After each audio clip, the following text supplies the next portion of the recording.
сызлап, сықырап, тулып, шешенеп. Күкләр елап калды озатканда, кояш кебек якты кешене. Бәхилләшмичә дә китеп бардың, көтмәгәндә, уйламаганда. Кайтып инде безгә сөйләмәссең, ниләр күрдең икән син анда.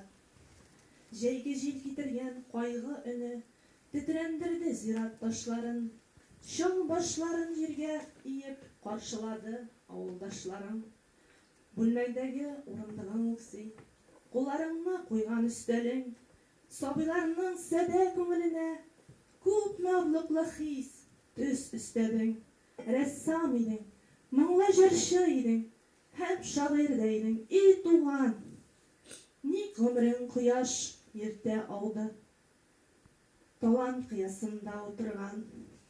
Син әле дә алкышлыйсың кебек, рәссамнарча тормыш иртәсен. Кешелеккә мирас талантыңда, исәннәрнең хәтер канатыңда очышыңны дәвам итәсең.